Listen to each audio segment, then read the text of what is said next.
if you've chosen to put yourself publicly out there, be prepared to receive anything. And you should even know that people are going to comment and say things about you in every way, shape or form. Grownish, smartish, British. We are British, apparently. Even give us a round of applause. Oh my god. Bye. Meriam, you're in the building. I'm here, I'm back, you know. Running on ethnic minority timing. I'm so sorry. Jeez. But do you Ooh, know what? child. You live like outside London, so I don't think that. I'm gonna let you have it, innit? Do you know what? Yeah, I'm gonna even let you say that to me because I'll take the I'm L. gonna take the L today because I was a little late. But you know, we live on the outskirts, Essex sides. You're my East latest London. guest. I'm not gonna lie. But Do you know what, girl? but you're my younger sister, innit? And I love and appreciate you, and therefore, as a sibling to sibling. Your let slides. Nah, after, innit? I'll deal with it after. Come, we'll deal with each other. But don't worry. it's really good to have you here again. But this time on a 1-to-1. I know, I love it. I love it. So for those who don't know who you are, you're Meriam. You're the founder and a podcaster, hosting, of the podcast Conscious Conversations. Mm-hmm. You are a proud Algerian. Yes, ma'am.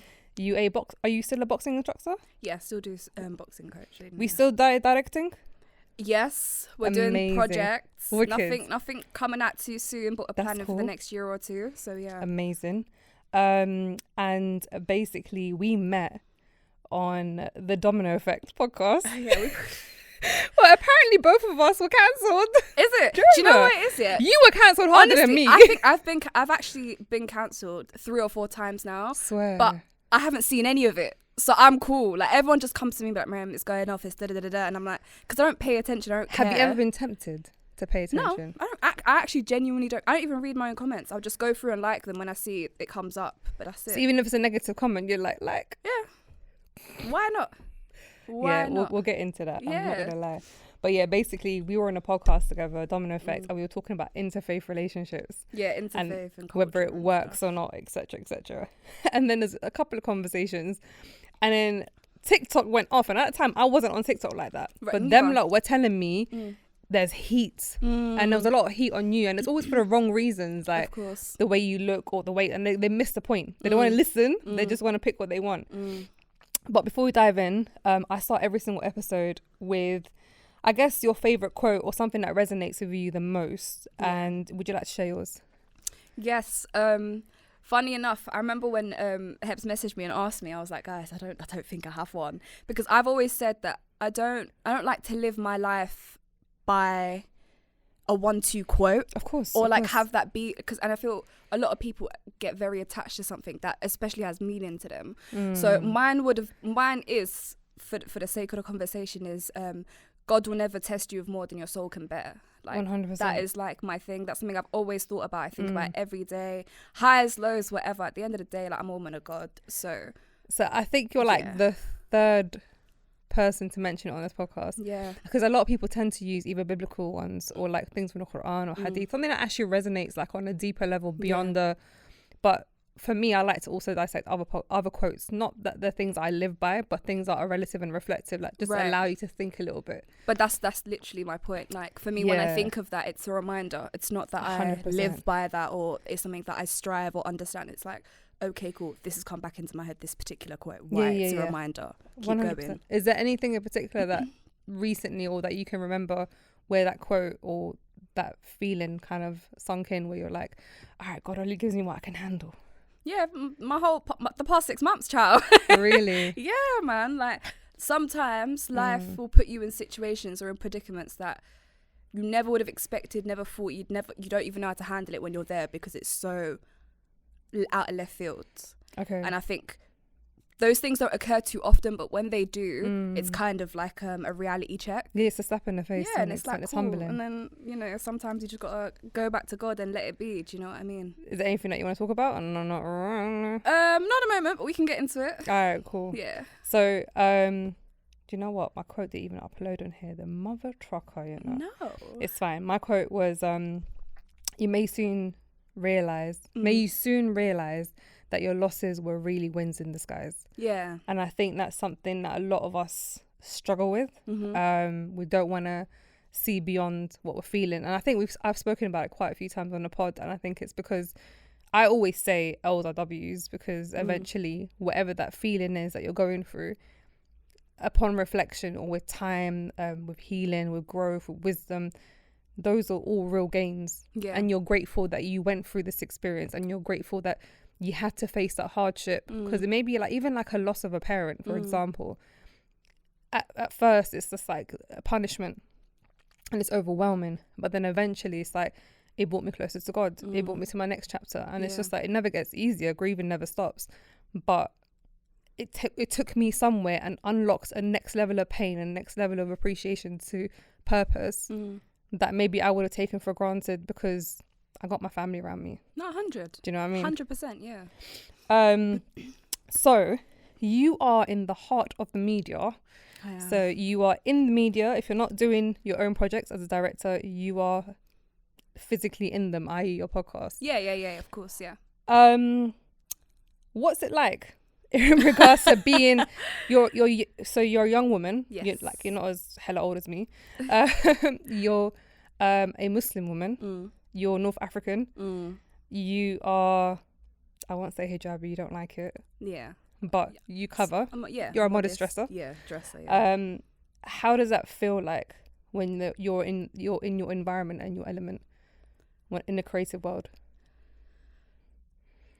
It's like a double-edged sword for me personally. I think now I've worked myself up to a place of comfortability where I have more control, and that has given me a level of confidence, I think.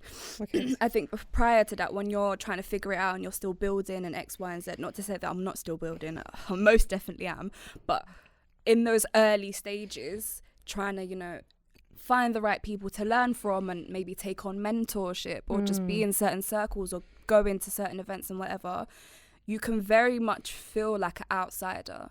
I think a part of that is, yes, my identity, very evidently, because of the field of work that I'm in, but also I do everything on my own. So I'm not pulling up with my girl or a group of people and we're all in this together. Like if I have a bad day, like they can bring me up. No, if I have a bad day and I have to record today, I have to go do my thing, because at the end of the day, I'm not working on anybody. Like if I don't work, I don't get paid. That's it. If I don't get paid, I'm not eating. Yeah. The pressure's on for you. So I think now, like, alhamdulillah, like I'm in a place that is a bit more freeing in terms of my creativity. I can do a lot more, I can work on a lot more, whatever. Do I reap the benefits? I'm not there yet, but I think building your work up on your own as the Muslim North African young woman that I am has been reflected to be very impressive. Good. And from the back of that, I've gained a lot of respect, and it took a long time to get there. Like I've never really been the most comfortable, like in my field of work. I still aren't. You really. look comfortable, which is good. You managed to, because sometimes you got to fake it till you make it. Because like, if you genuinely believe 100%. in that, 100%. And I think, and when I say I don't feel like I felt the most comfortable, and I think that came from a lack of confidence within my identity. Yeah. But in terms of my work, I've always been confident. In terms of like me doing what I do, whether it's my podcast, whether it's production, whatever, it's always worked for me. And I think showing that has reflected into my character. I mean, I've seen your growth, and I'm here for it, and I'm proud of you. Thank you.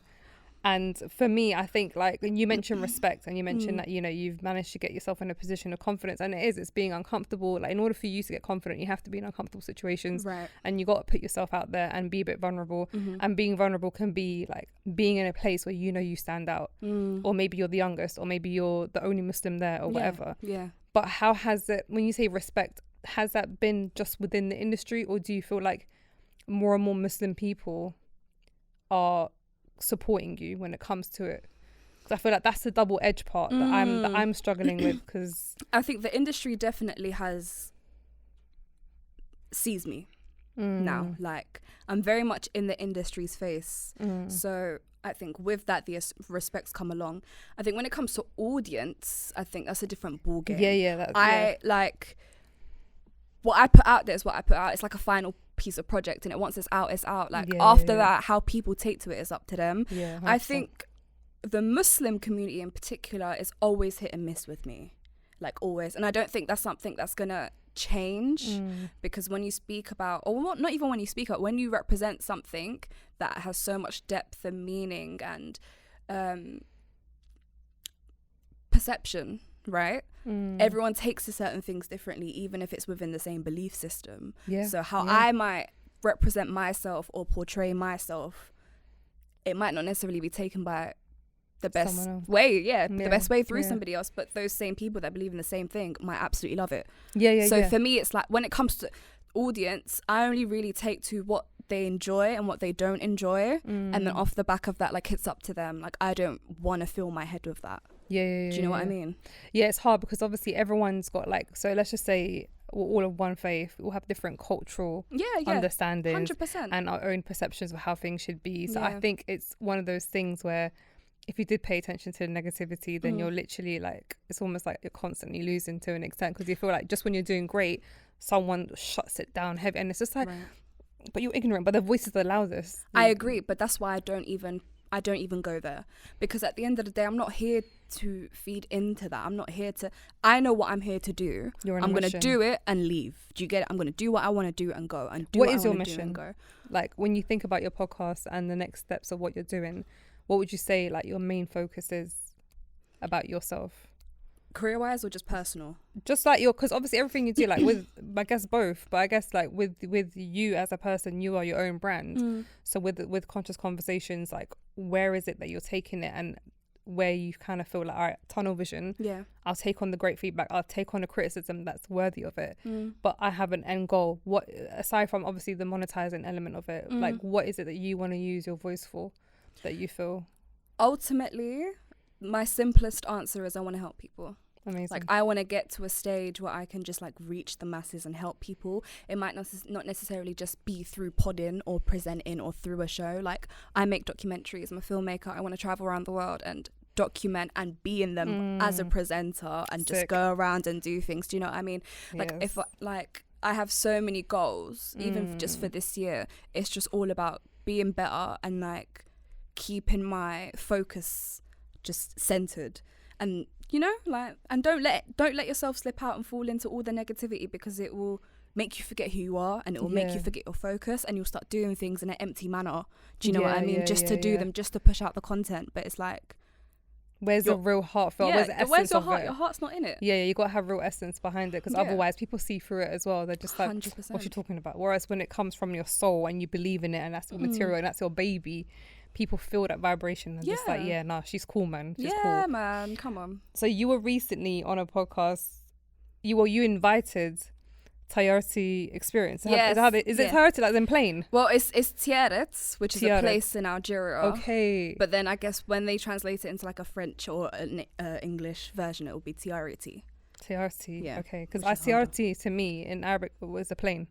Oh, is it? Tayarti, like my plane. Oh, we say Tayara. Tayara, Tayara, yeah. But to say it in a sentence, like Tayarti. Yeah, like, I hear you. So when I heard it, I was like, maybe it's their journey. Listen, we're first generation, so the way our mindset works. Experience, yeah, I know. Yeah, my journey, my experience. So they came on your pod. Yes. And that was received quite well. Like, people were quite excited to have them on. Right. And then you went on their pod. Yeah. And what the main common ground that you guys share is a passion of being where you're from, right? I watched parts of it. Okay. And I saw, like, generally speaking, there was good feedback, but I saw there was also a lot of heavy criticism. Yeah, Did you anticipate it, seeing the fact that, like, obviously we anticipate it in normal podcasting, right? But when you were in your environment, as in, i.e., like, we're my family, innit? My people, I'm like, this is a safe space. Did you anticipate any knockbacks? Yeah, of course I did. Why? I know my people. I know my culture. 100%.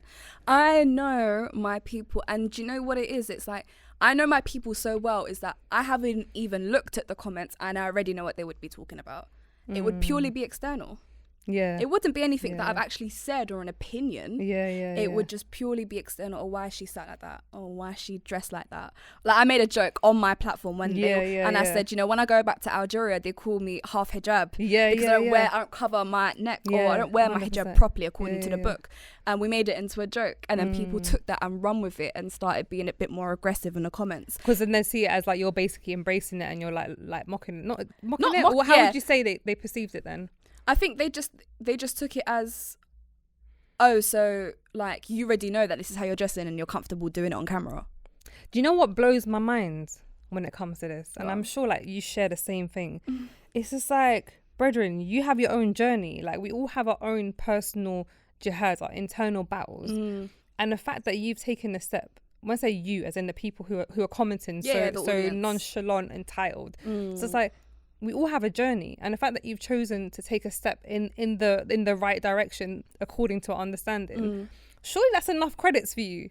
Yeah, but not everyone thinks like that. But they're like, oh, you might as well just take it off. Well, not really, sir. Yeah, and obviously not really, because my thing is I've got more covered than I have shown. So That's it. The next step would be to cover more. But people like that, I don't even pay no mind to. But then this is but I understand, I respect it that you're trying to protect your energy by not paying mind to it. Right. But there's a massive issue within our own communities where like we kind of need to talk up about it rather than brush it over, because to me it's just like, it can be very disheartening for a woman, for example, who wants to put on hijab or who wants to start dressing more modestly, knowing that actually, because when you and I sat down and spoke for the first time on your pod, I wasn't wearing hijab, you were. And I remember it was about the haram police and people telling me, oh, I'm not good enough because I'm not covered. And it's like, but you had your own other issues with hijab because people telling you you're not covering well enough. Yeah. And then when I entered the world of is. hijab, Oh. I was just like, yo, you're deep with it. Like, Yeah. It's hard. But I never got the same heat. Yeah. Like, I was just this person. I might be Muslim, but you're not going to tell me about myself, because in their heads, it's just like, there's nothing really to highlight. They might just like criticize something about me. But the minute you put on the scarf, your representation of your faith, which is a beautiful thing, because you're articulating yourself well, you're carrying yourself well. Right. But then for some other woman who's watching you, who's thinking, do you know what? I'm thinking of covering, like I'm not ready to take the big step, but I want to take small steps. Right. It's better than taking steps backwards, right? 100, yeah. But then you have some idiot child in the comments saying, oh, you might as well just take it off, you're a disgrace. My girl's going, well, I don't want to wear it. If that's the kind of heat I'm going to get. I hear it, but at the end, like, my thing is, if you've chosen to put yourself publicly out there, be prepared to receive anything. And you should even know that people are going to comment and say things about you in every way, shape or form. But at the end of the day, I've chosen to put myself out there. So for example, when I said to you, I know my community between themselves, even going back home, no one cares. People wear hijab, people don't wear hijab. It's not a thing there. You can see people in mini skirts. You're free mixing. People are free like the deen itself is not as evident as it was on social media. Do you see what I'm saying? Yeah. Again, my thing will always be, at the end of the day, I know what the cost of, or the risks are, or the cons are of me being publicly out there. Whether it's from my community, whether it's from the Muslim community, whether it's from the white community, art, like UK scene, whatever. There's a lot of different angles coming at you. Exactly. At the end of the day, like, this is why I say be strong with your purpose. Like, what are you here to do? Because if you're going to just be publicly 100%. out here, just to want to be publicly out here, you're not going to be able to take the heat. I've had people on my TikTok went viral, right? Because it was Nigerian TikTok. Basically, we were talking about marriage or whatever. And I basically said that my mum's always said to me, like, you can bring me who you want, don't bring me home an Algerian. And my dad's always said, I'd prefer an Algerian. And, but whatever, do you get it? People are out here in the comments, obviously TikTok and stuff, that it will come up for you, innit? And people are like, oh, like, your mum is this and your mum is that. And people are coming for family. So, for me, I was like, you know what, because I've said it on my platform and I've been open about it, realistically, if I read the comment, I'm going to get vexed. But what can I do? There's nothing for me to do, because I've opened my mouth and said what I said. Made a choice. Do I regret it? No, because it was a part of my conversation, and again, it was on my platform. I'm very in control of how I speak and where it goes. It's a conscious conversation. Like, you made a conscious decision to land that point. Exactly. But then there's more to the context than just that soundbite. But of course, but apparently people we forget that, right? Yeah, people just don't care. But it's interesting they said that, because I had my first part viral video, which helped me get the next video, which had a lot more purpose and substance for the best reasons. But the one that got the worst reason was the fact that I spoke about interracial marriages, and then I spoke about my parents, and I got the comments of, well, your dad probably killed himself. Your dad must be ashamed of yourself. Your dad was a dayuf, or like a weak man. And I'm just like, it's interesting how you guys can just go on this, and it's just like, but it's hard because like you don't want to read it. Of course, I hear you. Of course, but then you're reading it, and I'm just like, y'all really hurt. I've said this a million trillion times, and I'll say it again. You need hugs. Anyone that wants to come out their way to do all this stuff, your energy is just like you're just yearning for love. But you're not getting it. You're dying for it. Yeah, so you're deflecting the energy. Like really, you want me to? So I reply and go, baby, you're cute. That's nice. I appreciate you. Like, you know, you sound upset. Go hug your mum. Like, while she's still around. Them kind of things. And it's not to be bad mind, but it's the reality. And it's interesting that you mentioned the whole what your mum made as a comment, because that's one of the things I wrote down. I'm screaming. This is how you know it's been a big thing. Like, which is obviously really your mum did say, like, bring back any man, I don't mind, not Algerian. But then on the flip side, your dad was just like, Algerian's cool. So he could have been any Algerian man. Of course. Do you know what it is? And I think people need to understand, like, obviously when somebody says that to you, it doesn't mean like mum's not on not bringing home an Algerian. It's not like if I brought home an Algerian it would be mad. Obviously not. But at the end of the day, everyone has their experiences. Everyone has their mentality. Mom said certain things to me for a reason. You 100%. Know, she's lived here on this earth way longer than I have. She's gone through what she's gone through, and it would be dumb of me not to learn from somebody else's mistakes or somebody else's, you know, past experiences, especially if they're advising me. 100%. And the thing is, your mum probably said it like from a part playful side, but then there's also realness in it. But in the same breath, we know very clearly that every single person from one race or one culture or one country will not be the same. Like, we're not trying to taint everyone with one brush, but the reality is that there's a common pattern or a theme amongst certain cultures that we kind of know, where like some people who are in that environment go, do you know what, I'd rather my child marry somewhere else. Right. Because what they mean by that is, I'd rather have someone who respects my daughter or does this to my daughter than this to my daughter. But it's just based on, like you said, on experience. On life. And it's not because your mum was proud. Do you know what I mean? Well, I mean, her children are fully Algerian, so what are you going to do? Do you know what I'm saying? And it's not like she... Yeah, exactly. What, do you get it? It don't make no sense. How do you deal with unsolicited dowry? Do you ever get any dowers that clearly stand out where someone wants to tell you? Have you ever been told by anyone in public? No. No one does it to your face. I don't think no one's... I think with me, because people know I'm educated, I'm happy to take the dawah, wallah. Honestly, genuinely. If someone stepped to me on a respectful thing and was like, hey, like, sister, I've seen you on YouTube, I want to advise you, I'm happy for it. Like, I'll take it, because at the end of the day, it's deen. Do you get it? But have I had anyone try and be like, oh, you know, nah.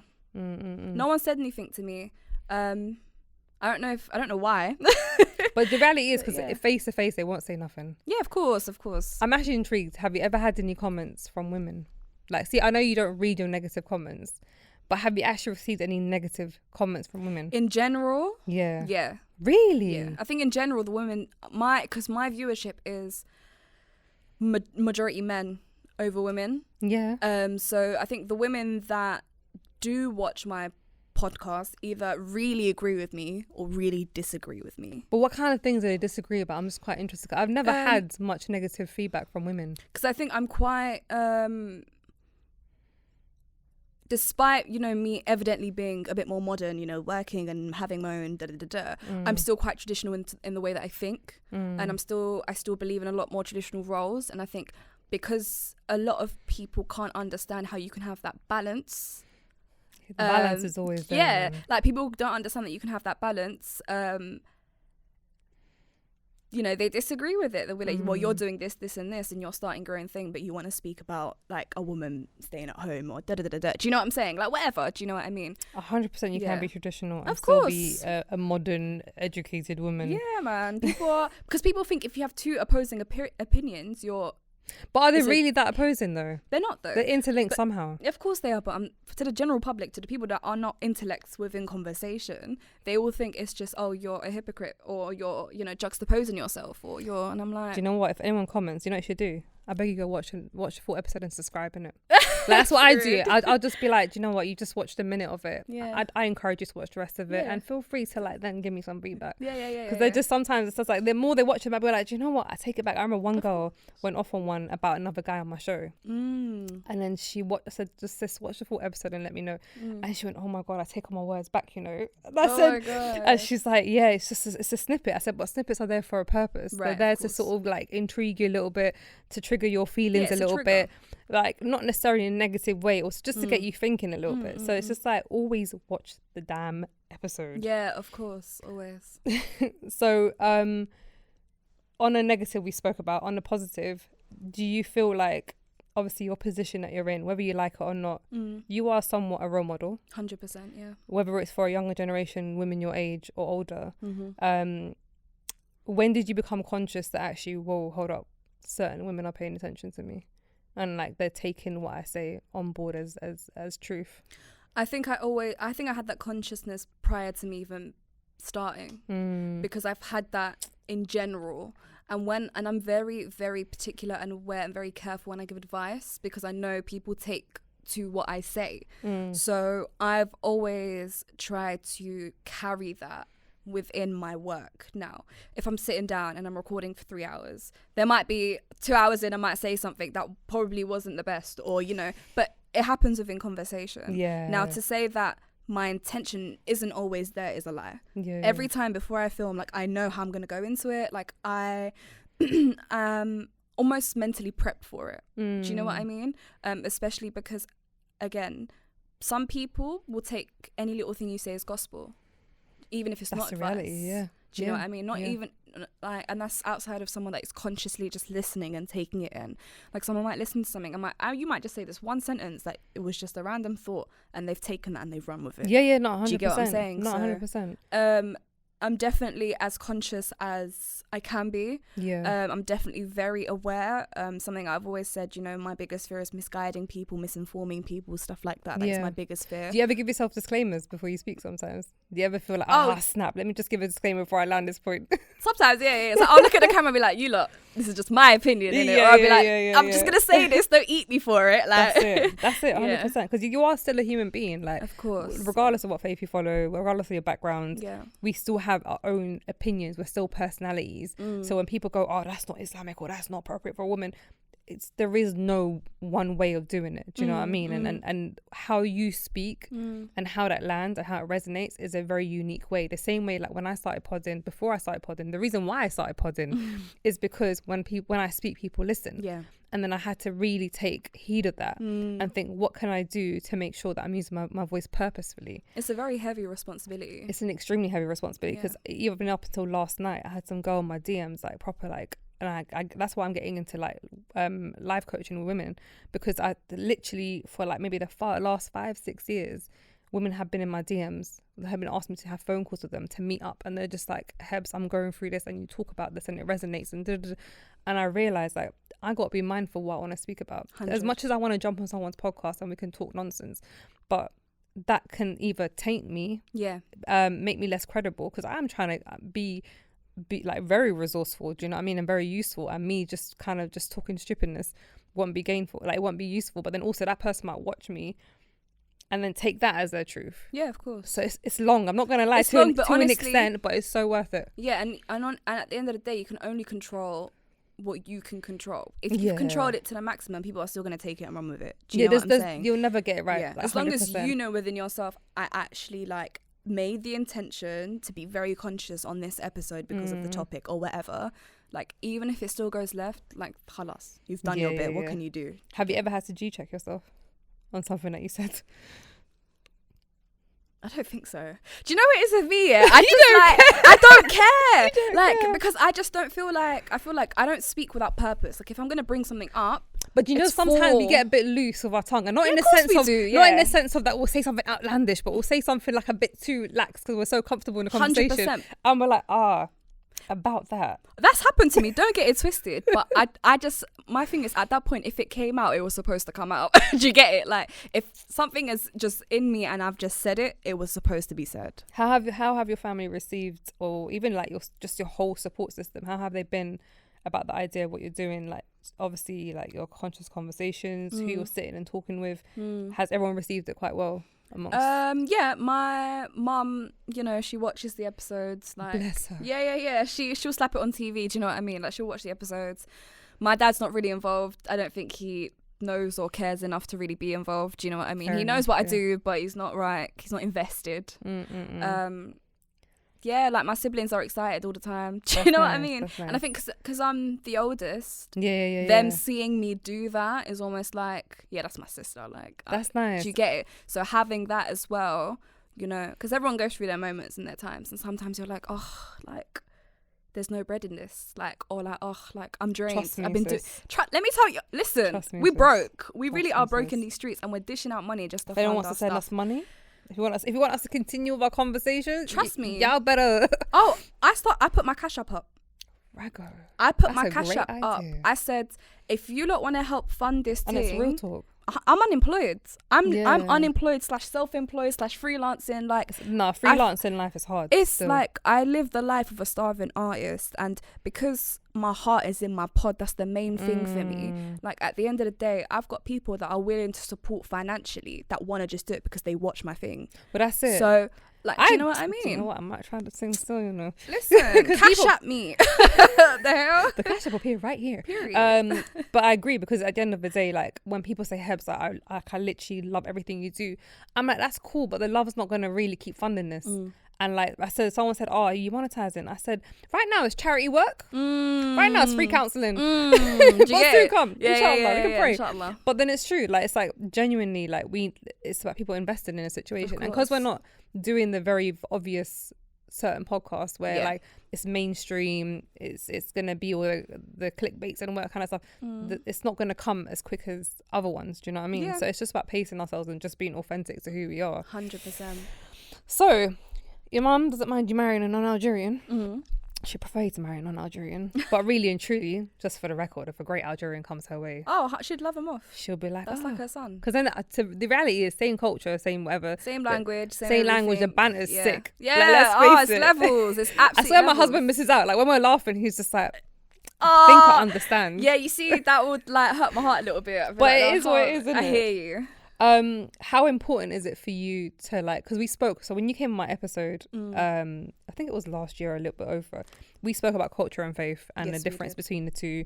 And I remember, correct me if I'm wrong, you spoke quite a lot on how faith to you takes presidency over culture. 100%.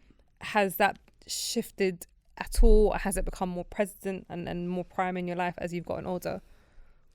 Has it shifted at all? No. Has it become more present? Yes. I think, if anything, I want it more now. But it doesn't mean that, you know, you have that and you lack in everything else. Because that's another thing. A lot of people would say, you know, like, as long as he's on deen, like, da-da-da-da-da, or I want someone that's on deen. And, like, yeah, like, mashallah, alhamdulillah, do you know what I mean? Course, but that's a great Islamically, incentive. even, that's not the only thing you need to be looking at. Because at the end of the day, if the man can't play his role as your partner, like... But that's the thing. So realistically speaking, if a man's on his deen, he should be ticking all those boxes. No, 100%. Yeah, but as yeah, in, like, yeah. technically speaking, because Technically when speaking, women if you're focus on, properly- oh, he praises Allah 5 times a day and he Yeah. goes masjid, cool.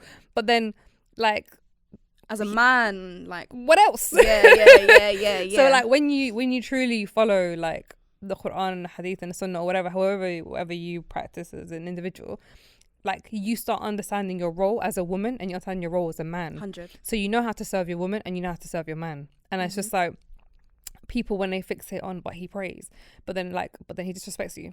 He prays, but he's not present. He prays, and he provides, but like, that's it. And I feel like same thing with women when men fixate on, she has to wear hijab. Yeah, of course. But brother, what about the rest? Like, but it's like, for example, I've said this, if my partner was absolutely patterned financially, on deen, like, he's good to me, I will cover up. I will make you breakfast, lunch and dinner. Because at the end of the day, it's not just that you understand your role as a man, but you also understand your role as a husband. That's it. Which is, there are different requirements within that, do you understand? Yeah. So if you can fulfill that, what am I going to do? Like, Yeah, of course, yeah. I will give you whatever makes you happy, babe. Do you know what I mean? Well, that's it. Because just for the record, you Submission. mentioned deen and providing. Yeah. But you mean like the deen on levels of understanding his course. role as a Yeah. husband. Yes, but that's my point. it. Yeah, exactly. So I think, alhamdulillah, like, I feel very honoured to like met my husband, because he's literally that. Like, he's the provider. I love it. I've taken mashallah. time out of work and I'm like just being present, focusing on my podcast, focusing at home. I love that. He leads the salah at home. He goes masjid. He teaches my son. he knows his role as a man, as a husband, as a father on so many levels, that I naturally want to be the best wife, and I naturally, like, I just want to nurture him all the Of time. course, yeah. And it's just like we're in an environment, we're in a time where it's so hard for people to bring out the natural essence of their feminine energy and the masculine energy, because it's like a war of the sexes, that no one's able to do that. For me to receive him, I'm like, you're a caveman, you're living under a rock. He's not on Instagram. He's like, I love it. he's an actor, and I forced him to open Instagram. I'm like, my G, you know the money you could be making on Instagram. Word. Are you mad? Just the ones. And I'm like, Gucci bag, please. And I but hear you. not literally, but No, I as hear in you. like, they're gonna ask you to promo like an iPhone. Yeah, I'll take it. Yeah, They might throw something your way and be like, I'll give this to your wife. I'm like, yes. yeah, 100%. I said, but living on a rock wouldn't help it. But I'm also grateful for the rock. Right. Yeah. Like, you know, I genuinely love his naiveness to it. Like, it's not in a sort of like very naive way, but in a, I don't need to know about it. It's not going to benefit my purpose. Purity. Therefore, I'm good. There's a level of purity. And then sometimes when I say something, because he grew up in Ends, he grew up in Tottenham, so he grew up Okay. amongst like the mandem. Yeah, They've yeah, had yeah. their journeys, they've had whatever. He's still cool with them. Do you know what I mean? So it's not as if he's oblivious. But he said, why would I put myself in a place of distraction? 100%. He's my number one fan. Yeah. He's supportive of pod, and it shows you, like, even though he's a very practicing, God-fearing human being, Mashallah, yeah. he doesn't object from me doing a podcast. Whereas, Of course. no, not of course, because a lot of Muslim men that I've met, they want to dim your light the minute they get a chance. But look, you're like, mashallah, you're, from what you've just said, Yeah, your yeah, yeah. husband is a man of purpose and he understands his purpose. And that only comes with deen. That's so if it. you don't have that deen, then Yeah. you, of course, you'd be opposed to it. If you're on a surface level, you know, I do this and that and the other, or you're just about educated, then But some people walk like they're very aware and they're very yeah, in but touch you're with not their though. deen. But that's my point. Just Yeah, because yeah, you walk yeah. around and you perceive this image of yourself, Yeah. at the end of the day, character is what separates. Yeah. Character is what carries your deen. If your deen is not shown upon your character, But some men would see like what you and I are doing as like, no, you're out there. no, I know. And like, you shouldn't be out there. Why are you mixing? Why are you free mixing? Yeah. Or why are you just publicly on the internet Yeah. where anyone can see you? Have you had people try to sort of highlight to you amongst like along the journey of getting to know people?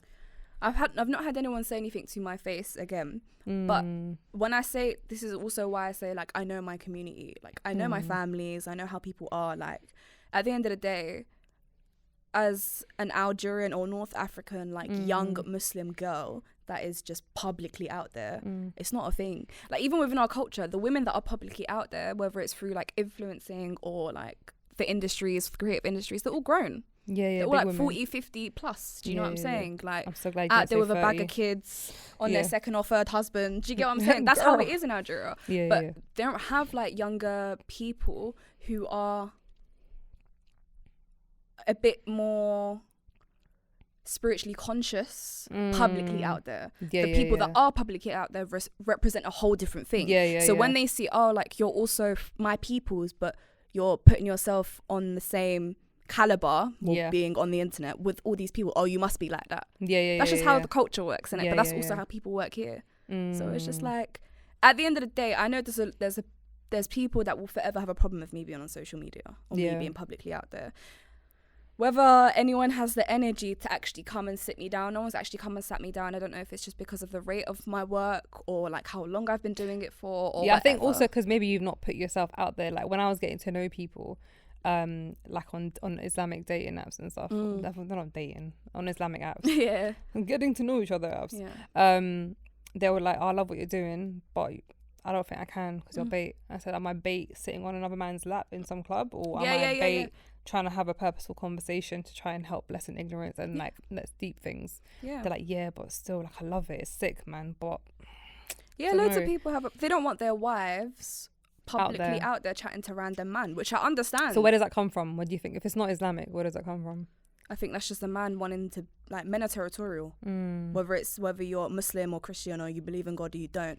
Like, a lot of men don't like to see their girl, especially Yeah, when from they it- know from what other men are egotistical. like, and if their girl is like naturally pretty and whatever. She doesn't You have to do the beautiful most. girl. Do you know what I'm saying? But I'm not even talking about me, but I'm Yeah, just I saying get in what you general. mean. Yeah, like yeah. man them know other man them. Like they will see Yeah. certain things that we don't see, whether we like it or not, no matter how clued up we are. Yeah, Do you they know what I'm understand saying? how other men think because Like- they are a man. Yeah, exactly. Yeah, like I've had people say to me, like my own guests, off the back of coming on my platform and end up not like fully like getting into arguments and not being with their missus anymore because they're on a platform with me. Do you get it? So it happens both ways. And I know a lot of people That's that are in this industry interesting. who have jumped on my platform and been like, oh, my missus didn't like the fact that we had a conversation, or someone said, oh, they felt like their missus was looking at me a type of way, whatever. Like, Or they that end their up- man was looking at you type of yeah, way. like that they're Yeah, that unfortunately, don't like insecurities, it. insecurities. And it happened, like I said, like even with my ex-fiance, when we first met, he said, I don't like the fact that you're publicly out there. And like, well, if you want to be with me, this is what comes of it. And he had to learn to love it. Now, was he fully 100% comfortable? I don't think so. Yeah. But he had to learn to love it. It's not something that a man would initially want. But I don't think he'll ever be. I don't think anyone will be 100% comfortable. And if they do, Yeah, of course. like with anything, even like my husband out there acting and like being with other women, he will tell me like, Hebz, you know, this is what I'm about to do. This is Yeah. how do you feel? And he's turned down roles because he doesn't feel Islamically it's aligned to him. Right. But he also understands there's only so many roles he can turn down. So he'll try and navigate through certain places with like certain coordinations. Like they have like intimacy coordinator where he can say like, these are my limits. So Right. you got to find a double or do whatever. And it's Yeah. cool. But then in the same breath, like I know I'm still his woman and he still always be protective over me. So there is an element of maybe like he'll never show it, but it may be a discomfort of, I don't know what this man's thinking. Of course. But then it's confidence of knowing who that woman is, who your woman is, and knowing that she 100%. carries you with respect in your presence and also in your absence. But this is the thing with And that's man. God-fearing. Of course, 100%. But a man can still have that and still think it's like, because I've heard this my whole life. It's Meriam, it's not you. We know, like we can trust you. We know you're respectable. It's the others. It's the other. And sometimes, you know, I think it's just used as an excuse. But other times, I think it's real. Like some men don't respect women. They don't care. Yeah. They don't No, care you've got a man or you're married or. There are men who are sitting on a fence, just waiting on the bench, even just you get waiting it? for that moment for you So- to give them a light, and then they go from like, oh, yeah, I'm your brother to. Yeah. So, what you So I do hear it. Do you get it? We're I not, but do. the thing is, we're not naive. I think when Yeah. you're walking around going, every man's my friend, then baby girl, nah. But when Yeah. you're going, do you know, I am mindful that this person is bringing themselves forward as a friend, but there is a possibility, like, it's that conversation you have is if I was to message them and try and put it on, how would they take it? The probability a man is probably an opportunist Yeah. and might jump on it. Or Yeah. someone would be like, do you know what? We've kind of crossed that. We're now officially sibling vibes. It's never going to be, I can never see you in that way. Maybe once 100. upon a time I did, but not anymore. But I think it's back to you as a union, like understanding and trusting that you'll always never try and embarrass yourself and never put yourself in a predicament that you know is compromising. Of course. Yeah. And I think that's what I'm always doing. I'm always going, all right, do I need to see my guy now that I'm married? Like, even if it's a male friend that I know is a male friend, but do I need to go see this Yeah, person? is it a necessity? Yeah, like as do much I as actually have to go and do this, or am I gonna go and then feel like it's a waste of time, or I could have done this over the phone, or yeah, like, do you know what I mean? or is it taking me away from being present? Yeah, So it's just like, whilst I appreciate you and you're my bro, but like you do you and I'm gonna do me. It's not necessary, 100%. Yeah. I think one of my issues was men saying, "Oh, you got a lot of male friends," and I'm just like, bear in mind, like I'm a free single person, and I'm not considering anyone else. Right. Do you know what I mean? Like, Yeah. and not in a sense or in a loose way of me doing anything with them, but as in, I don't have to really account for anything besides my son being okay and I'm balancing work life. But the minute I'm married, or I'm getting to get married, everything changes. Your part, even though how much you spend time with your girls changes. Yeah. You can't be hanging out with girls every single day No, of course. and man. not being able to serve your home. Yeah, it doesn't make sense. Your priorities shift. So you mentioned tradition. Yeah. Are you an old school kind of vibe when it comes to roles? Yeah, I'm with it. Honestly, I'm with it. Like, I will happily be a housewife if my man's got his things together. Like, I'm not an idiot to assume that in this day and age, like, unless I end up with a millionaire or not, but someone that's got comfy money, do you know what I mean? That can just do all of that. Like, at the end of the day, I don't have to fulfill my purpose through just podding. Or through just being publicly out there. You don't have to be the face front, like the front line of it all. And I think I would like to get to a point in my life where I completely shift into just production and do that. And, you know, like if I was to do something like a podcast, I'd rather it be a show with a proper set and where I have to clock in and clock out type thing. I want to make things have longevity, because at the end of the day, the methods that we are using now is because it's the only real method that we have at to the even moment. build. Do you know what I mean? But just to go back to your point, sorry, my mind went blank. It's alright. What was your point? Listen, I do this in regards to tradition. Yeah, in roles. regards to traditional roles, like I've always said that I'm ready to submit when the man is ready to play his role. And if you can't play your role, like, and whether it's just lack of like whatever, life happens. Do you know what I mean? Some people, it's just they're comfy with the amount they make and they know they can provide. I will still forever do my thing. Do you know what I mean? I will forever have my own, whether it's podding, whether it's, you know, whatever production, whatever, I will forever have my own.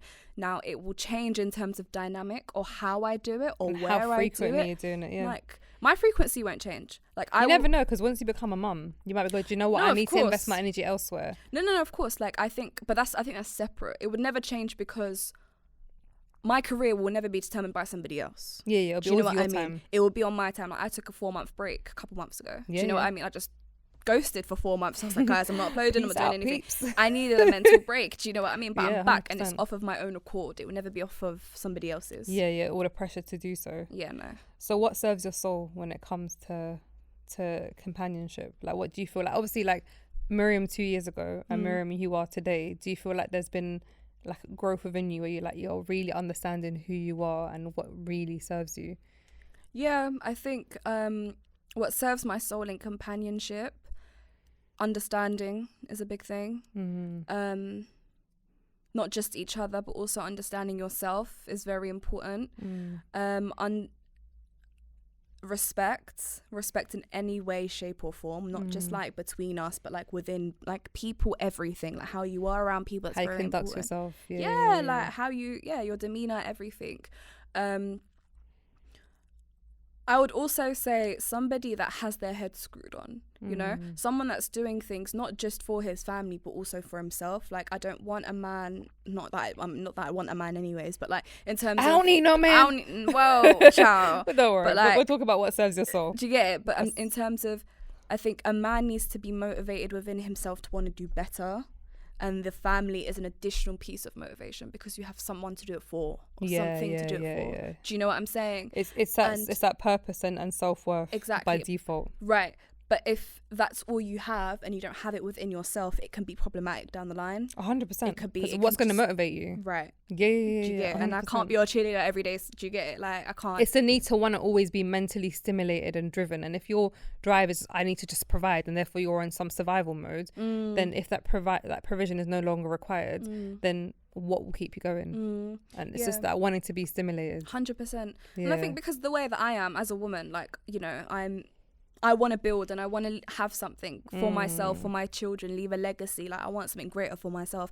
If you don't have that same level of energy or motivation or ambition, or even he's meant to up more, your then it's hard, you know. So given you and I in different places in life, like age wise, so when I was your age, I would say I'm happy to meet someone and build with them and like have those stories of, do you know what, we can like buy a house together. Do you know when the parents tell us, oh yeah, we bought a house and we like literally had no furniture for like a week, and it's like really cute stories of like showing like the resilience and the growth and the evolution of your relationship. Whereas now as an adult, if I was to meet someone, I was saying adult, sorry, in my 30s, if I was to meet someone and they're like, yeah, let's just grow together, I'm like, no baby, you need to have done grow. Like I've grown, you need to be there on my level, slightly leveled up. Or like give me a reason to why you're not there yet. Do you know what I mean? To be fair though, I'm like that now.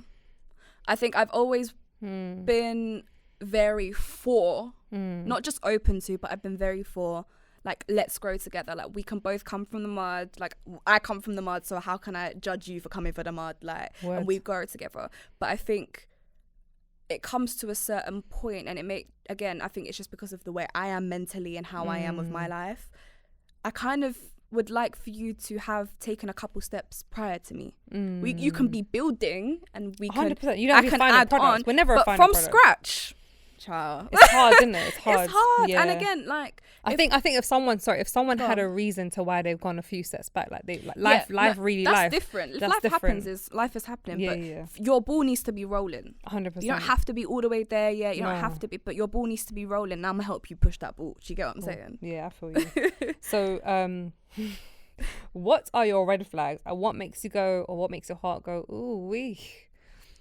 Ooh, wee, ciao. So that's two extremes. So what's a hell no, and what's a hell yeah? Okay. Ooh. What is a hell no? Somebody that is very blasé in the way that they disrespect people. Does that make sense? Like, Well, they downplay it. It's like, yeah, whatever. like I remember I had a conversation one time and a man told me, grown man, grown man, he was like to me, oh, if how do you feel if like I raised my voice towards your parents or your dad? And I said, what? In what worlds? For why? Because he was like, well, if I'm right, like, and you're my missus, like, I should be able to goodbye. with your with your pops. Goodbye. So I was like, well, if I bang your pops in the face, I was like, you think you could ever in your life, like, Was you know, this a serious conversation? this is a serious This conversation. wasn't like if I was like- to lose my mind one day. No, not even on a And madness thing. This is just on a general level because I think no, I don't know what You know, life people like paths that, I have just been- thought- no, like that don't run. I don't like that. One thing that makes my heart, I go, ooh wee. I don't know. I think someone that just cares. You know, I know that sounds so simple and like almost mundane because whatever, Yeah. but just someone that cares. I'm like, oh, like you remembered, or like, oh, you wanted to check in on me. Like that's so sweet. Because I What's don't the love language? quality Love language. time. Really? Yeah, So I would have said based on that comment that you're more of a words. acts of service and words of affirmation, like someone who does something for you because they Acts of thought of you. service, yeah, is one of them. Yeah, and, that's 'cause a big thing for I me. used to always say quality time, Yeah. but I did the little quiz thing. or Yeah, no, whatever. listen, everyone's got to And- do the quiz. I don't care. Yeah, and it it changes. says acts of service. Yeah. Yeah, because I dish out a lot, so it's nice when someone dishes out for me a little bit. Do you know what I mean? Reciprocates the energy. Reciprocation. No, I feel you, because like for me, I had a whole red flag. Yeah, like, what would yours be? my red flags? Disrespect and the justification. Like, when you give me a reason, Yeah. like already, like you're with chest disrespecting. My G, go away. Yeah. I think how they deal and like, do you know, like see how they deal with the waiter, like how they Yeah. talk to the waiter, Very important. mannerisms. Yeah, do you know what I mean? very And also important. how they just prioritize things in their life. Like if their priorities are completely lost, Yeah.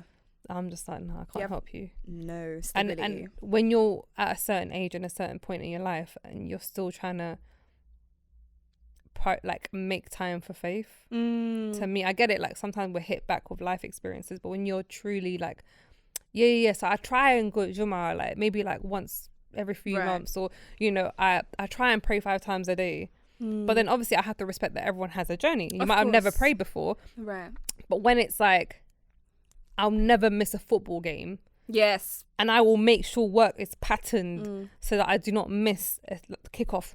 Yeah. Like I'm listening, I want the highlights to work, and it's just like cool if you're going to be doing all that, But the hold the last same drama you energy went for to. your purpose. Yeah. It's crazy. Do you know what I mean? So those things, I'm like, nah. And I think what the flip side? ooh-wee. Yeah. Do you know what? When I see like what I found so attractive with my husband is his love for Allah. Like, and I didn't Yeah. think that week, and I'm like, oh my days. But that's why I say Like you hearing know him that narrate the everything- Quran, I'm like, nah. I'm like, astaghfirullah, but this is exciting. I said because it's so it's it's beautiful. it's a beautiful sight to see, and it's not I'm trying to show face. Like he can be in anyone's yard, the my guy's doing the adhan, yeah. and I'm just like, And it's not just like a beautiful sight to see, but it's also the feeling that comes from that is so pure. Like you can't compare it. There's so much beauty in the way it makes you feel. 100%. Like my most exciting moment with my husband, right, about the faith part was he was on set and I was with him. We went out to Malta, Okay. and then he realized it was Dhuhr time and I was getting close to time. He literally got a moment to stop what he was doing filming. He ran off set, grabbed my hand, and then asked them to, because they locked the doors during filming because any noise coming in and out. Yeah. Asked them to open, ran into the trailer, laid down the mat and said, Heba, please pray. because he already prayed like before that. He managed to find another window, whereas I was stuck with the sound people. Okay. And the first thing he was worried about is It's your prayer. get your prayer on time. And I'm just like, Mashallah. I love you so much. Yeah. Mashallah Akbar. Allah I like genuinely adore you, because above everything, he wants to make sure that I'm pleasing God. And I just thought, you, inshallah, will never do wrong by me. I mean, Inshallah. Well, yeah. Let's not even have those thoughts. Do you get it? all right. So with the DMD podcast crew, Yes. they done came on your show, Yes. and you spoke about men being. One of them spoke about men being prepared for women. Yeah, so he asked me, why do you think men and women are in this state, whatever, where the roles have changed and whatever, men are getting softer, women are getting tougher, da da da da. And then he was like, the way they grew up from a very young age, they were taught, like their mum used to tell them, this is how you treat a woman, you don't do this, you don't do that. And then they asked me, have you ever been taught how to treat a man? And I said, no. Like, I've only ever been taught what a man is like, and what to not tolerate. And what to not tolerate. But that's my point, right? But not how to treat a man. Interesting, because like when I heard that, I was just like, but then maybe your household was different. I'm like, sis, did mum not like the whole cooking, cleaning, like your role was different than your brother's role, like them kind of things. Like those are like, but these are things that they're embedding in you to prepare you for when you're older and now you have to become a wife. But that's not treatment. That's serving. But that's exactly. But then you're also serving your woman in a certain way. 100%. But the way I serve my family and my household and my partner is wifey elements. So it is the cooking and the cleaning and the da da da da. But how I treat my partner is different, because I can be moody with you. I'm still gonna make you food. I'm vexed, but we're all eating together. We're all sitting around this table. We're all eating. Do you get it? Yeah. So it's like how I treat my partner in terms of like, what does he want? How does he feel? How does his mind work? What is his love language? Like, what makes him happy? What does he want to see from me? What do I want to see from him? Like, how does he want me to speak to him? What does he I think like I for got me that. to do? I think my mum like showed us that you got to be patient with the man. Like, he works, he's stressed out, because obviously mum's a traditional housewife. Or as my husband will call it, a homemaker. And it's just like, so she'll kind of teach us elements of like how to navigate through this and respect and what a man needs. But it maybe wasn't directly sat down. It was as things were unfolding. It's like, this is what happens and this is but I think it's also quite rare for like, maybe they were raised by, I mean, I don't know whether they had mum and dad both in the house, but when you're raised by strong women, they want to lay down the standards for you because of maybe like their past experiences. 100. So like, where like I know I was disrespected, so my son is going to be just raised to respect a woman. Right. He's going to be raised because unfortunately you're having to tell men, not all men, but how to just simply be around a woman, how to navigate around a woman, how to maybe like be mindful of how you speak to her. Like, she's not mandem. But I don't think that is a reason to why men and women are the way they are today. I feel like there is an issue, and that was actually one of my questions to you, which is, I feel like your generation, and I could be wrong, have it so much harder these days when it comes to being vulnerable, for men to just be men and women to be women. Like, what do you think it is? In terms of vulnerability? Like, why is it a problem? Why is it like we're now living in this position where women are so like carrying a whole feminist view and like, my body count, I can do what I want. And they're trying to level up to a man and trying to like maybe even talk down on the man. Like, what's gone wrong, do you think, in society? I think it's a mixture of broken homes and social media with the times that we live in.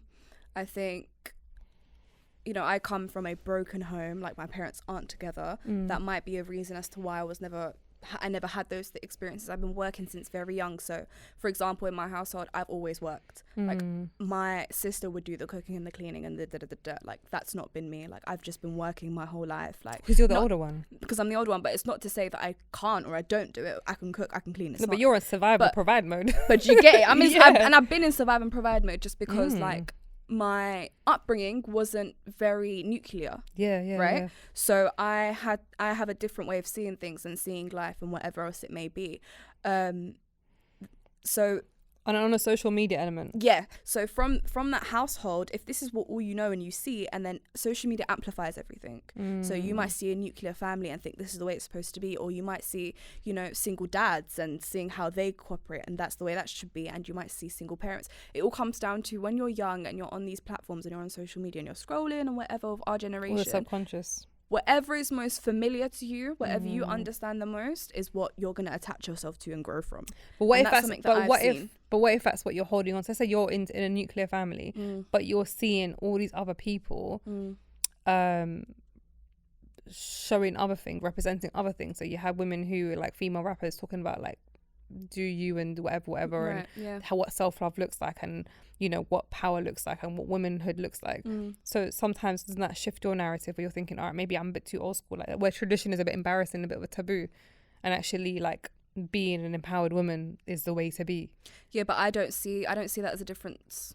I don't see traditional women and empowered women, But or you independent. don't. You Of course, don't. but again, But then there's this clear cut of where are traditional women, where are traditional men. All these women are like this. All men are moving this way. Yeah, but all this People, is- but that's the reality. Yeah. There are a lot of men who go, I can't find women these days. Where are they? And women are going, I can't find real men these days. Where are they? And I always conclude is everyone's putting on this facade, and no one wants to be compromised and vulnerable. Back in the day, a man will make you a mixtape of R&B tracks and be like, I love you like this. I don't care. Like whether they're trying to finesse you and get you into the bed, or whether they're trying to actually just put, and they're like, because it was like a normalized thing, which is to express. Where it's now, it's like, keep my class to myself. Don't be too kind to her. She might get used to it. Don't be too vulnerable around him. He might abuse it. the problem that's We're occurred- hurt. Yeah, the thing is that people have taken the lives of people that have more power or influence on social media and have a certain type of representation and have adapted it to theirs through pain. And I think my generation, as in particular, has been conditioned to be very, very image based. The women have to look leng. You have to have skin out and tight body and for you to be appealing. And the man them have to be jeweled out and fresh garms and It's a lot of crisp pressure. trainers and before you even get to the heart, before you even get to the mind. It's all surface level because we've been conditioned to be, don't show your pain. Yeah. Don't show your pain. But where did that, like, I'm sorry, not that you have the answer, but where does that come from? It's influence. It's the environments you grow up in. It's, you know, and it's not even just social media based. Even prior to social media, growing up in certain environments, like we had people that are hood famous. You're hood rich. Yeah. You're hood celeb within your communities. Like we've always had those things that those statuses that are placed there exactly Yeah, to what's put in a pedestal. right. Your word. It's just now because of social media, it's so amplified and it reaches kids at a younger age. so you're more groomed and more probably conditioned to be a type much of more way. conditioned. You're right. Yeah. You touched on something which is really important, which is like you were kind of not forced, but you took the role of providing, right?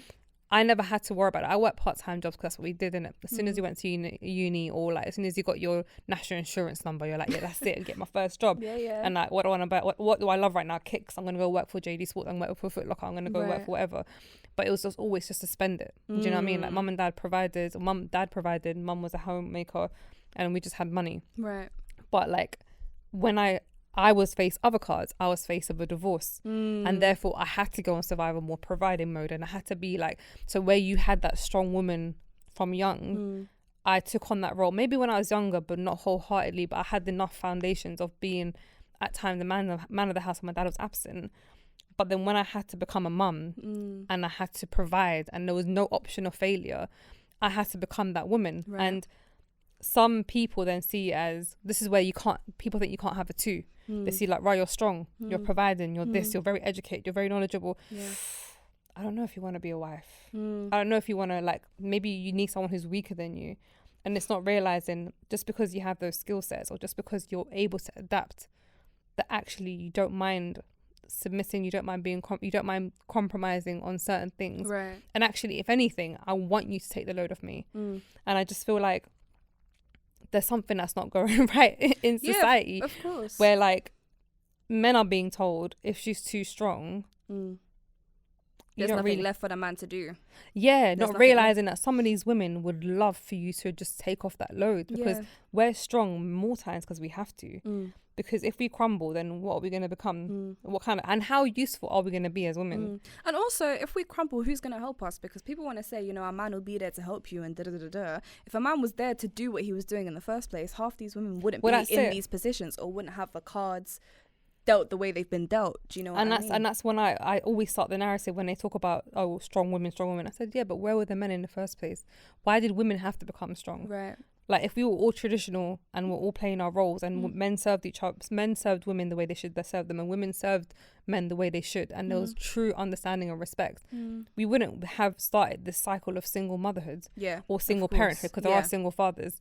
And we wouldn't have to now feel the need to level up to a man, not in a sort of threatening manner, but if dad's not here, then I got to be mum and dad. But, and it's also not even always necessarily that mentality of like, I'm here to level up to a man.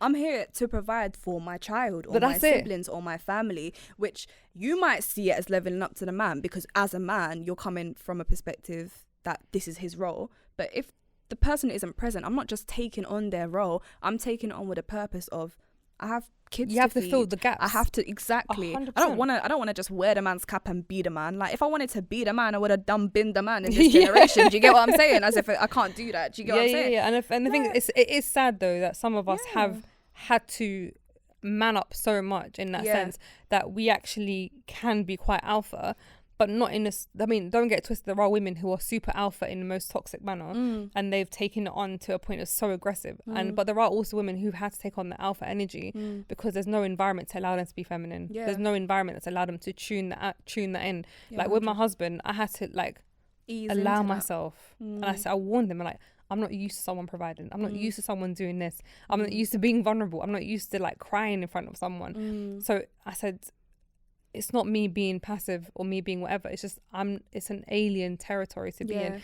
And that's a shame. It's a shame that women are in a situation, and men who genuinely be traditional men, that they're not given a safe space to just be that. We're running out of time. What's been your biggest life lesson so far? Ooh, my biggest life lesson: love is not always enough. 100. I need to talk about this. A couple people have mentioned it. Yeah, that is my biggest life lesson so far. Love is not always enough, and nothing lasts forever. Like, no matter how you might feel in the moment, give it some time. It will pass. Do you know what I mean? Don't stay too in your head about certain things, because it will pass. And one day you might wake up and you'll feel fine. 100%. So those are my 2 life lessons. No, and they're very big ones. And I'm glad that you got to that at this age. Like some people learn this in their very grown age, and they're like, oh wait, well, love wasn't everything. I'm like, oh girl. Or just feeling that the pain will always stay, and not allowing themselves to try and like step out of that pain. Right. Or challenge the pain. Yeah. What has been your proudest moment? Oh, what in the past? Thus far. We know we're going to have like a lot more conversations in the future where they're going to be overridden with greater moments. I think my proudest moment was being on live TV. Amazing. And seeing how my parents reacted, and like seeing how like my dad reacted. Like, he sent the link to every family member. You know, when it hits the WhatsApp group all over the world, bro. People in Spain, America, because you know how Nigerians were spread out. So he was sending it over to everyone. I think seeing him be that excited and proud of me was like hands down. Like, that's beautiful. Yeah, the moment for me. That's nice. Yeah. How do you look after your mental well-being? I pray a lot. Prayer is very, very important. Also, obviously, working out. You know, I'm at the boxing and the gym and training, like mind, body, and soul. Just keeping your mind, body, and soul right, like, is very important. And I think one thing I actually said, I saw Rani yesterday, and I was having a little catch up with her, and I said, you forget how much you fall in. You forget how in love you are with the deen when you fall out of it. Does that make sense? Because I'm somebody that, like, I I love my deen. I love to learn, and when I do learn, I remember how much I loved it, and I keep going. And then obviously life happens, the dunya happens, whatever. And sometimes you step back, or you put it on the back burner or whatever. And when it's there for too long, you forget the love is there. 100. It's like what God says, like, if they turn away from me, like I'll have them forget me. That's the biggest. Do you know what? That's my biggest dua I make. I ask God to never ever make me forget about him. Yeah, ever. To the point where he forgets about me. Exactly. And I'm like always and he always draws me in with something. Like even if it's pain. Do you know what I mean? And sometimes I need that. Yeah. Of and course. I think a lot of us need to be humbled. And I think when I used to look at people and go, why is it they're not going through pain? My mum says to me that sometimes God's giving them a dunya. Yeah, 100%. Yeah. And I'm just like, cool. So as a result, as an adult, any obstacle I face, any humbling moments, I'm like, cool, I see you, God. Yeah. That's UG checking me right now. There's even a quote that says, if you knew the amount of reward and benefit that comes from your pain and suffering, you would ask for a little more. Yeah, you'd ask for more of it. Do you know what I mean? 100%. You really would, child. Very quickly, you mentioned to me a couple of months ago that you were starting to fall out of love with the industry and podding. What was the main reason? I think there was too much pressure applied. I think when someone sees somebody making a bit of noise or starting to do certain things, everybody wants to jump on. Everybody wants to latch on. They want a bit of you. And I'm in this on my own. Like, I don't have anybody else. We're in the same boat. Do you get it? I don't Literally. have nothing, nobody. Like, if it's just me. So, like Mama said, until Barasik, like, you in your head, it's you on your own. So, like, when all of that is coming at you, it's very overwhelming, and it's a lot, and it makes you question people's intentions and what people really want from you, and you know what I mean. And it's overthinking. And when I overthink, I get overwhelmed very quickly, and then my depression starts to like ripple its way in. So I was like, you know what? Bun this. Like, I love what I'm doing, but the industry right now, I don't know what's going on with you. So I'm just going to keep doing my thing. And I was just like, it's good that you were able to disconnect. Yeah. And it was able for you to also grow another love for it. Because I know, like, my constant battles that I have, like you said, you go from like very focused, then you start getting into your head, you start overthinking, and then all these negative, like, you can be very solid in your journey, and those thoughts can undo everything. 100%. And the thoughts could be smaller than the main energy that you have, but that's enough to crumble you to an extent and like make you doubt yourself and go, nah, it's too much. And then it's just like you constantly then self-destruct. Yeah, I had a week where I didn't leave my bed. Like, I was just like, bun this. Like, everybody wants a little piece of me, but nobody wants to it's not like I've just come, like, I've been here. Do you get it? I've been working, I've been doing what I need to do. And it's like, I think because I'm also young, people think they can take advantage and stuff like that. And I just thought, you hold yourself well. Yeah, and I thought, I just got to a point where, like, for the fact that I even have these doubts, I'm just not going to do it. And it just put me in bed for a week. Because you don't want to lose love for it. Like, you don't want to do it half-heartedly. Yeah. And people don't understand, like, when I say, like, this is my life. There's nothing else for me. I'm not doing anything else. I can't do anything else. Like, this is it for me. Like, if this, do you get it? Like, this has to do the things. But yeah, that's cool. Yeah, ma'am. Meriam, thank you so much for being here. You're so welcome. It's been an absolute pleasure. Yes, it's good to have you back. Yeah, we need to sit down and talk some more. 100%. It's long overdue anyway. 100%. What's next for Meriam? What's next for Conscious Conversation? And where can people find you? Well, Conscious Conversations on YouTube, or Meriam Masood on YouTube, official Meriam on Instagram, c.conversation podcast on Instagram, Meriam Creates on TikTok. I'm just going off of memory right now. What's coming up? Fingers crossed. Nothing's been confirmed yet, inshallah, but I should be doing a live show this year. Amazing. So come down, let's catch up. I want to do an interactive live show, so I would love for everyone to come down. Just working on the podcast. I've also got some new things coming out on my channel soon, so check it out. I love the energy through. Yeah, I'm just experimenting and having fun this year. Like, I just want to do a bunch of little things and see how the people take to it. So amazing. Yeah. That's cool. Yeah, I'm excited. Sis, thank you very much for being Thank you here. for I having appreciate me. you. Yes. Guys, you are watching and listening to Growing Up British, or myself, Mama Hebz. You can catch me on Instagram when I am Hebz with a Z, growingupbritish.h, also on Instagram, and Mama Hebz on YouTube and TikTok. Make sure you subscribe to the Rascal Cut Sing. Appreciate you, love you, and peace out. Grownish, smartish, British. We are British, apparently.